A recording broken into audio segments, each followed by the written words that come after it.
નમસ્કાર તાલીમાર્થી મિત્રો, અમારી યુટ્યુબ ચેનલ આરકે ટેકનિકલ સ્કિલ્સમાં આપ સૌનું હાર્દિક સ્વાગત છે. મિત્રો, આજે આપણે ઇલેક્ટ્રિશિયન ટ્રેડના ત્રીજા સેમેસ્ટરમાં આવતા module number 6 synchronous motor and MG સેટને લગતા ભારત સ્કિલ્સના MCQs ગુજરાતીમાં સમજીશું. તો ચાલો આજનો વિડીયો શરૂ કરીએ. પ્રથમ પ્રશ્ન છે, what is the name of the converter? એટલે કે આકૃતિમાં દર્શાવેલ કન્વર્ટરનું નામ શું છે? એના ઓપ્શન્સ છે: A metal rectifier, B rotary converter, C mercury arc rectifier અને ડી સિલિકોન કંટ્રોલેડ રેક્ટિફાયર. આનો સાચો જવાબ છે ડી સિલિકોન કંટ્રોલેડ રેક્ટિફાયર. ત્યારબાદ બીજો પ્રશ્ન છે, what is the name of the converter? એટલે કે આકૃતિમાં દર્શાવેલ કન્વર્ટરનું નામ શું છે? એના ઓપ્શન્સ છે: A metal rectifier, B rotary converter, C mercury arc rectifier અને ડી મોટર જનરેટર સેટ. આનો સાચો જવાબ છે બી રોટરી કન્વર્ટર. ત્યારબાદ ત્રીજો પ્રશ્ન છે, why DC supply is necessary for synchronous motor operation? એટલે કે સિંક્રોનસ મોટરના ઓપરેશન માટે ડીસી સપ્લાય શા માટે જરૂરી છે? એના ઓપ્શન્સ છે: એ રિડ્યુસ ધ લોસીસ એટલે કે લોસ ઘટાડવા, B start the motor initially એટલે કે મોટર સ્ટાર્ટ કરવા, C run the motor with overload એટલે કે મોટરને ઓવરલોડ સાથે ચલાવવા અને D run the motor at synchronous speed એટલે કે સિંક્રોનસ ગતિએ મોટર ચલાવવા. આનો સાચો જવાબ છે D run the motor at synchronous speed એટલે કે સિંક્રોનસ ગતિએ મોટર ચલાવવા. ત્યારબાદ ચોથો પ્રશ્ન છે, which acts as both inverter and converter? એટલે કે કોણ ઇન્વર્ટર અને કન્વર્ટર બંને તરીકે કાર્ય કરે છે? એના ઓપ્શન્સ છે: A metal rectifier, B mercury arc rectifier, C semiconductor diode અને ડી સિંક્રોનસ કન્વર્ટર. આનો સાચો જવાબ છે ડી સિંક્રોનસ કન્વર્ટર. ત્યારબાદ પાંચમો પ્રશ્ન છે, what is the function of inverter?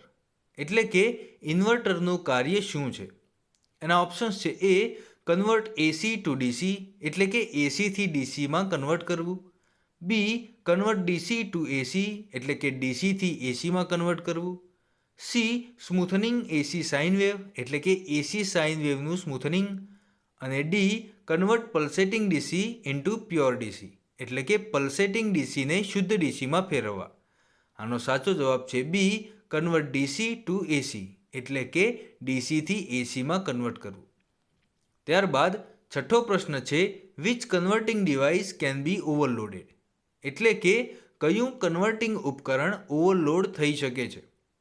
એના ઓપ્શન્સ છે: A rectifier unit, B rotary converter, C motor generator set અને ડી મર્ક્યુરી આર્ક રેક્ટિફાયર. આનો સાચો જવાબ છે એ રેક્ટિફાયર યુનિટ. ત્યારબાદ સાતમો પ્રશ્ન છે, wire exciter is essential two run a synchronous motor? એટલે કે સિંક્રોનસ મોટર ચલાવવા માટે એક્સાઇટર શા માટે આવશ્યક છે? એના ઓપ્શન્સ છે: A carry more load in motor એટલે કે મોટરમાં વધુ લોડ પર ચલાવવા, B improve the power factor એટલે કે પાવર ફેક્ટરને સુધારવા, C reduce the losses in motor એટલે કે મોટરમાં થયેલા નુકસાનને ઘટાડવા અને D run the motor at synchronous speed એટલે કે મોટરને સિંક્રોનસ ગતિએ ચલાવવા. આનો સાચો જવાબ છે C reduce the losses in motor એટલે કે મોટરમાં થયેલા નુકસાન કે લોસીસને ઘટાડવા માટે. ત્યારબાદ આઠમો પ્રશ્ન છે, which application requires only DC? એટલે કે કઈ એપ્લિકેશનમાં માત્ર ડીસીની આવશ્યકતા છે? એના ઓપ્શન્સ છે: A electroplating, B stepping up of voltage એટલે કે વોલ્ટેજ વધારવા, સી ઓપરેટિંગ ઇન્ડક્શન મોટર એટલે કે ઇન્ડક્શન મોટર ઓપરેટ કરવા અને ડી ઓપરેટિંગ રિપલ્ઝન મોટર એટલે કે રિપલ્ઝન મોટર ઓપરેટ કરવા. આનો સાચો જવાબ છે એ ઇલેક્ટ્રોપ્લેટિંગ. ત્યારબાદ નવમો પ્રશ્ન છે, why the LEDs are avoided as converters in rectifier diodes? એટલે કે શા માટે રેક્ટિફાયર ડાયોડમાં કન્વર્ટર તરીકે એલઈડીઝને લગાવવાનું ટાળવામાં આવે છે? એના ઓપ્શન્સ છે heavily doped device, B very low power device, C designed for light emitting અને D very sensitive to temperature, એટલે કે તાપમાન માટે અત્યંત સંવેદનશીલ હોય છે. આનો સાચો જવાબ છે બી વેરી લો પાવર ડિવાઇસ. ત્યારબાદ 10મો પ્રશ્ન છે which is the main application of synchronous motors, એટલે કે સિંક્રોનસ મોટરનો મુખ્ય ઉપયોગ કયો છે? એના ઓપ્શન્સ છે A elevator, B paper rolling mills, C AC to DC converter અને D power factor correction device. આનો સાચો જવાબ છે D power factor correction device, એટલે કે પાવર ફેક્ટર કરેક્શન ઉપકરણ. ત્યારબાદ 11મો પ્રશ્ન છે what is the advantage of motor generator set, એટલે કે મોટર જનરેટર સેટનો ફાયદો શું છે? એના ઓપ્શન્સ છે એ નોઇઝલેસ, એટલે કે અવાજ નથી, બી હાઈ એફિશિયન્સી, એટલે કે ઉચ્ચ કાર્યક્ષમતા, સી લો મેન્ટેનન્સ રિક્વાયર્ડ, એટલે કે ઓછી જાળવણી જરૂરી અને D DC output voltage can be easily controlled, એટલે કે ડીસી આઉટપુટ સરળતાથી નિયંત્રિત કરી શકાય છે. આનો સાચો જવાબ છે D DC output voltage can be easily controlled, એટલે કે ડીસી આઉટપુટ સરળતાથી નિયંત્રિત કરી શકાય છે. ત્યારબાદ 12મો પ્રશ્ન છે what is the function of the part marked x of the rotary converter, એટલે કે રોટરી કન્વર્ટરના એક્સ ચિહ્નિત કરેલા ભાગની કામગીરી શું છે?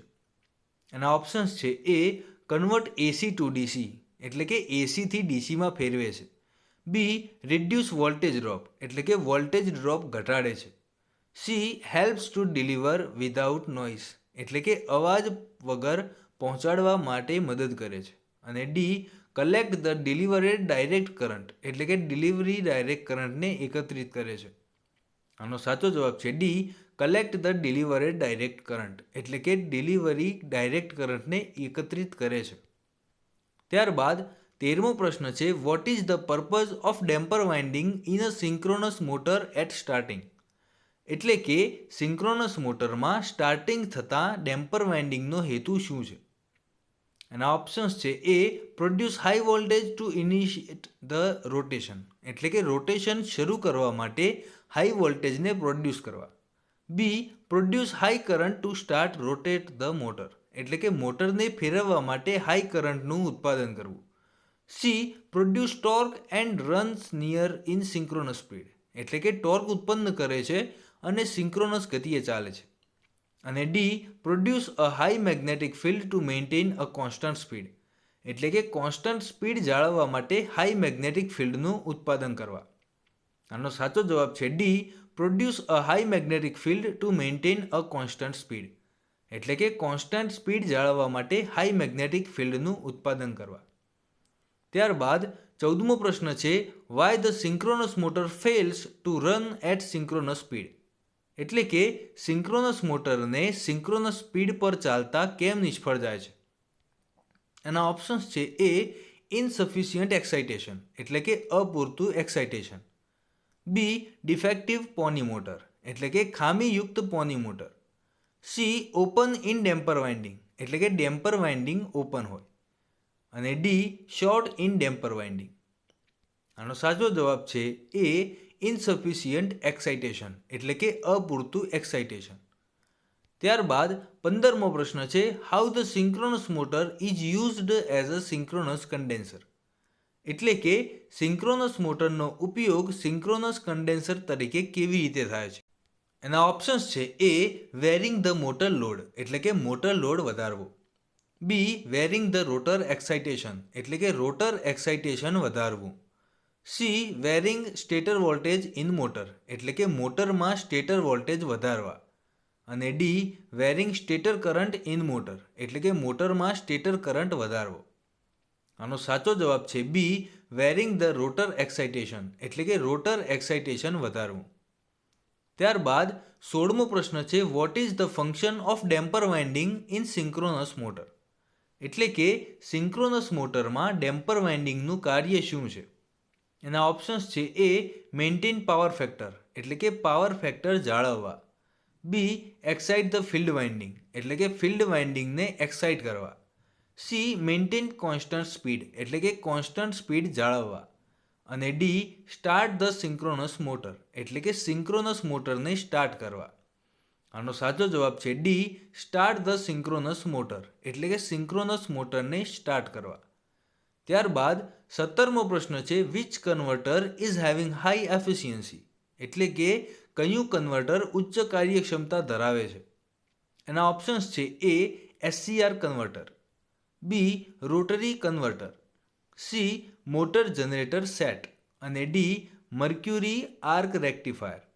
આનો સાચો જવાબ છે એ એસસીઆર કન્વર્ટર. ત્યારબાદ 18મો પ્રશ્ન છે how synchronous motor works as a power factor character એટલે કે સિંક્રોનસ મોટર કેવી રીતે પાવર ફેક્ટર કરેક્ટર તરીકે કામ કરે છે. એના ઓપ્શન્સ છે A varying the line voltage એટલે કે લાઇન વોલ્ટેજ વધારીને, B varying the field excitation એટલે કે ફિલ્ડ એક્સાઇટેશન વધારીને, C increasing the speed of motor એટલે કે મોટરની ઝડપ વધારીને અને D decreasing the speed of motor એટલે કે મોટરની ઝડપ ઘટાડીને. આનો સાચો જવાબ છે B varying the field excitation એટલે કે ફિલ્ડ એક્સાઇટેશન વધારીને. તો મિત્રો આ સાથે અમારો આ વિડીયો અહીં સમાપ્ત થાય છે. વિડીયો કેવો લાગ્યો એ કમેન્ટ કરીને જરૂરથી જણાવશો અને જો તમે અમારી યુટ્યુબ ચેનલ આરકે ટેકનિકલ સ્કિલ્સને સબસ્ક્રાઈબ ન કરી હોય તો જરૂરથી સબસ્ક્રાઈબ કરી દેજો. વિડીયો ગમે તો એને લાઈક અને શેર કરવાનું ના ભૂલતા. નવા વિડીયો સાથે ફરીથી મળીશું. ત્યાં સુધી જય હિન્દ, જય ભારત.